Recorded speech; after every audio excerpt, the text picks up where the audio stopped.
Hello everyone, எல்லாருக்கும் வணக்கம். இன்னைக்கு நம்ம பிகினர் ஃப்ரெண்ட்லியான வேர்க்கடலை சட்னி எப்படி செய்யறது தான் பார்க்க போகிறோம். இதுக்கு தேவையான இன்க்ரீடியன்ஸ் ரொம்ப கம்மி தான்.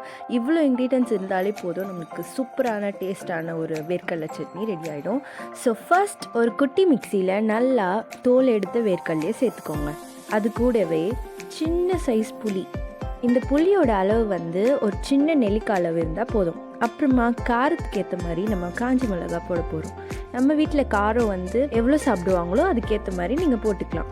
இதுக்கப்புறம் நம்ம 4 பல்லு பூண்டு போட்டு போகிறோம். இந்த 4 பல்லு பூண்டுமே தோல் உரிக்காமல் போட்டிங்கன்னா இன்னும் நம்மளுக்கு டேஸ்ட் கொடுக்கும். அதுக்கப்புறம் நம்மளுக்கு தேவையான அளவு உப்பு போட்டுக்கலாம். உப்பு போட்டதுக்கப்புறம் கொரன்னு தண்ணி இல்லாமல் அரைச்சிக்கலாம். இப்போ இப்படி இருக்குது. இதில் கொஞ்சம் தேவையான தண்ணி ஊற்றி திருப்பி ஒரு வாட்டி அரைச்சிக்கலாம். அரைச்சதுக்கப்புறம் இந்த மாதிரி ஒரு கன்சிஸ்டன்சி இருந்துச்சுன்னா நீங்கள் அதோட அரைக்கிறத நிறுத்திக்கலாம். இதுக்கப்புறம் நம்ம தாளிக்கிறதுக்கு ஏற்ற குழிக்கரண்டியோ இல்லை நீங்கள் தாளிக்கிற பாத்திரமோ எடுத்துக்கோங்க. இப்போ இந்த குழிக்கரண்டியில் நம்மளுக்கு தேவையான அளவு எண்ணெய் ஊற்றிக்கலாம். எண்ணெய் ஊற்றி சூடானதுக்கப்புறம் இதில் கடுகு போட்டுக்கோங்க. கடுகு போட்டு வெடிஞ்சோடனையும் இதை நம்ம செஞ்சு வச்ச சட்னி மேலே ஊற்றிடலாம். ஊற்றிட்டு நல்லா கலந்துக்கோங்க. அவ்வளோதான், நம்மளோட சூப்பரான வேர்க்கடலை சட்னி ரெடி. இப்போது இதுக்கு கூட சாப்பிட இட்லி தோசை ரெண்டுமே சூப்பராக இருக்கும். இப்போ நம்ம தோசை சுட்டுக்கலாம்.